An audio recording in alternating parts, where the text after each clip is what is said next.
Hello, friends. This is Ronnie Lozano, and I'm back again. Want to thank you for spending some time with me today. Um, Before we get started, I want to tell you that the purpose of me recording this and sharing my life today is just to share my experiences. And I felt that I should speak about marriage based on my experience. I'm not a counselor. I'm not licensed in anything. This is just my experience, and I hope that through this, it'll at least make somebody think about what they're doing, stop just a little bit, slow down just a little bit, and just listen to this and just take it in. Take it in. Filter what you don't need, keep the rest. Okay. So the last time we spoke, I said, let's talk about 5 things you should know before you get married. Okay. And we talked about knowing yourself, first of all, knowing your partner to be, making sure you know that if there's issues or not. If there are issues, asking yourself, are you ready to get married? Are you ready to share this with somebody? Are you ready to impact somebody else's life? I also said, make sure you spend time where it matters. You know, if you're working all the time, a busy bee, and you're planning to get married, are you spending time where you need to be? Are you discovering things? Are you really planning and preparing for this? Are you asking yourself pertinent questions? The other thing I said is, learn to be open. And it's better to be open before than after. Learn to be open. Okay. Disclose yourself. Okay. You're planning to spend your life with somebody else. Learn to be open. Don't hide anything. No secrets. Okay. Secrets are the path to failure. Okay. And they bubble up sooner or later. So just be open. The other very important thing is sexual compatibility.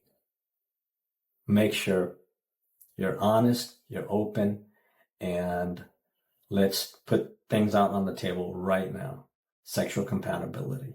It can break you or it can make you. And for men, I know that's very important. Okay, so I'm not a counselor, like I said, but I do want to share my stuff with you. The focus today is, let's talk about things that you will be dealing with when you're married. Okay. And in my mind, I'm looking at a timeline. Okay. And critical points within that timeline, major events. Okay. The first year, the third year, the 5th year, the 7th year, the 10th year, 20th year, in my case, the 30th year. One thing that we know that's constant in life, one thing, is David Bowie's song, Change. Changes. Change occurs all the time. Okay. We know one thing. Ask yourself this. Are you the same person in 2024 than you were in 2019? In 2019, were you the same person you were in 2015? In 2000? In 1999? No. We change. We evolve. So guess what? The person you have decided to spend your life with is also going through their own mode, their own perspectives of change, right? And we change, our friends change, our influences around us change, our job may change. Change is ever evolving, right? And your partner's going through the same thing. So at this time, you don't know what path you're taking. Or you may know what path you're taking. Is your spouse, is your partner in the same path? Is she growing one way and you're growing a different way? And I say she because I'm a male, right? So it could be, is he growing one way and I'm growing this way? Are we growing together? Okay. Certain things that change, the differences could be our maturity levels, of course. When we start out with the classic, girls are more mature than boys. So, my maturity may be this way, her maturity may be this way, with that So are we at the same level? Have we grown together? Have we had a nice mutual relationship, compatibility? Have we been open, talking, discussion? We have nice dinners together and we just talk about everything.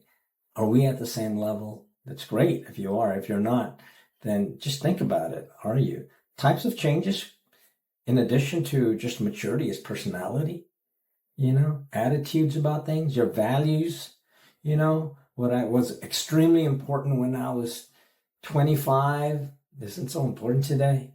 What was extremely important at 35 isn't so important today. How about 45? It's not that important today, I'm thinking about that book about worrying about the little stuff, things I thought were major critical issues really weren't that important, So, but your values change. Your education level changes desperately, or for me, dramatically. Your friends change, and, putting this whole package together, your needs change. Your needs change.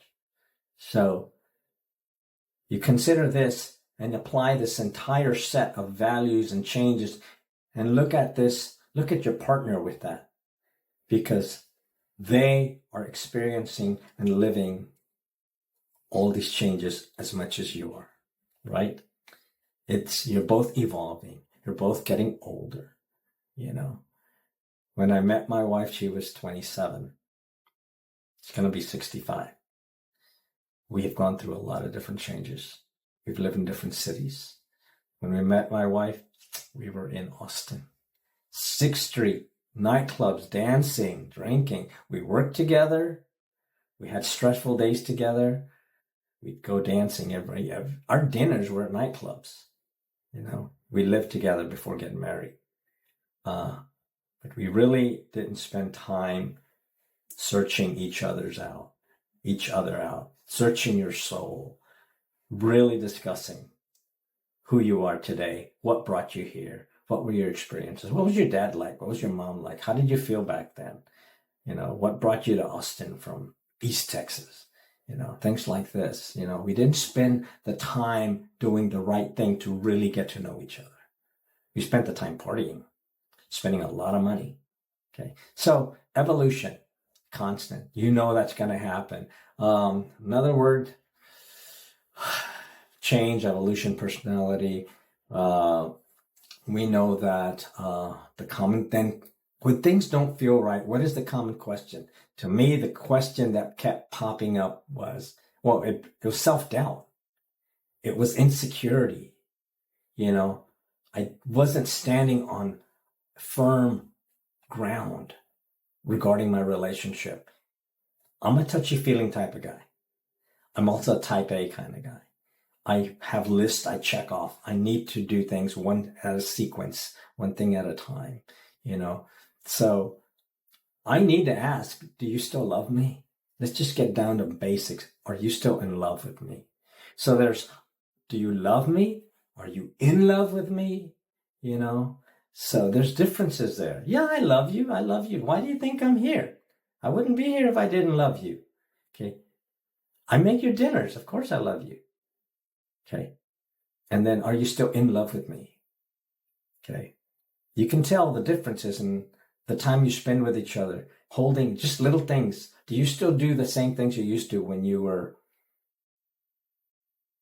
in my case, maybe 30, 35? Are you still holding her hand? Is she still holding your hand?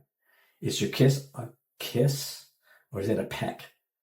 Is it, the differences. And really, for your partner, if he is asking you, do you still love me? That should trigger. That's a trigger. Really, he's telling you something. She's telling you something. There's a message underneath that question. The message is, I don't feel like you love me. There's something missing, So,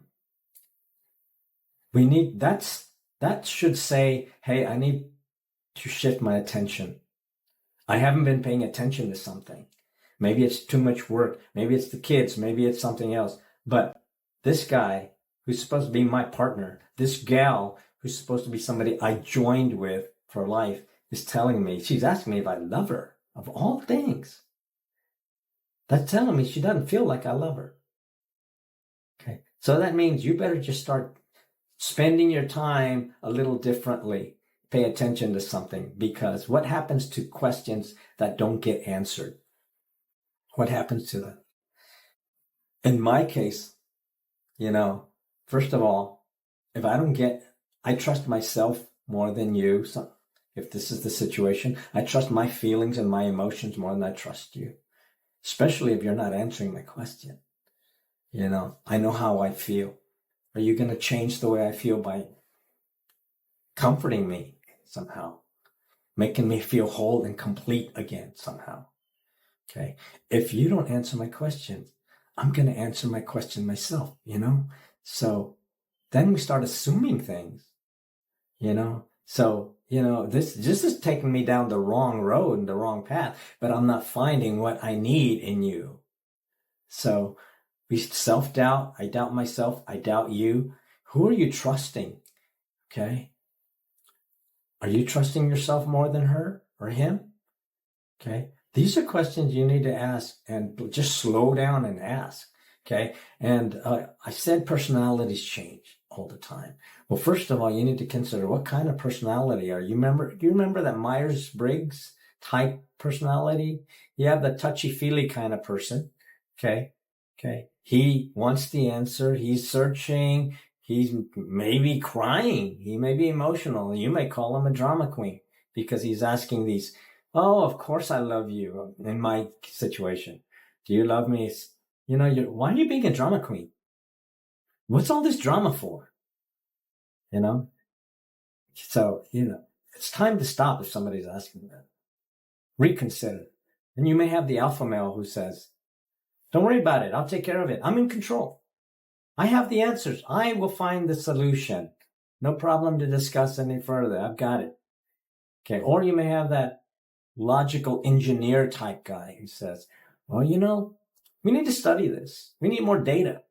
We need to look at the trends. We need to see what others have done. Let's read some papers on it. Let's research this. We'll find the answer that way. We'll take the most logical road to this. Okay. Or just the thinker, the creative artist type of person.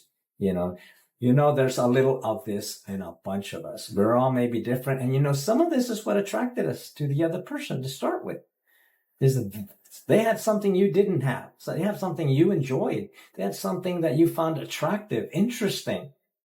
Okay. It's the difference in personality. Those differences is what made you fall in love with the person, But those differences, may work against you if you don't take them in, somehow work with them. Okay. And the most important thing I should say right now is you can't resort to your old habits, your old ways of coping with something. If you're 40 today and at 16 and 19, your way of coping was to shut the door, stay in your room and cry it out and ignore the problem and just don't deal with it. That's not going to work when you're joined with another person. You can't shut him out. You can't slam the door to your bedroom, start crying, and just spend the day with saying, I wish it was different. I wish we didn't have to deal with this. Okay. So, and then that leads to another question is, do you want to deal with this? Do you have the desire and the willingness to work with your partner to work things out? Is your marriage that important to you? Is just your partner that important to you? Okay. Do you talk to your partner? Who do you talk to? Who do you trust? Are you talking to your partner or are you talking to your best friend? Are you talking to your partner or are you talking to your kids and not discussing it with your partner, the real person you should be with? Okay. So willingness to work things out is extremely important. So partners, knowing that this is a repeated cycle, it's important that you learn to deal with this, fix it. You fix it in year 3. It'll happen again in year 5, going in a different direction. Fix it then. If you don't learn to deal with this, it's going to repeat itself. So I mentioned having the desire and the willingness to work it out. So you need to consider that. Who do you go to for your answers? You need to look at that. Who do you trust for your answers? It should be your spouse, not your best friend, not your kids. You need to be open. Listen to, seek wisdom, first of all. Seek wisdom. Listen more than you speak. And that's your golden rule, correct? Everybody's heard that. Listen more than you speak. Be open. Be slow to act. The term I heard last week was kindness. Be kind. Try to be kind. You know, I remember my wife saying, you're nicer to your buddies when they work with you than you are with me. Why can't you be nice to me the way you're nice to them when we're working together? So again, I'm just being honest. Kindness. Remember, marriage is joining people together. You joined together in matrimony, and this was the purpose, right? Disagreement is a problem. Fix it. Work it out. Don't be how rigid are you? Don't be rigid. Be an amoeba. Flex. Be moldable. Listen. And just try to compliment your partner. I hope this wasn't a waste of your time. I hope it's valuable in one way or the other. I want to thank you for your time and have a very good week. Bye-bye.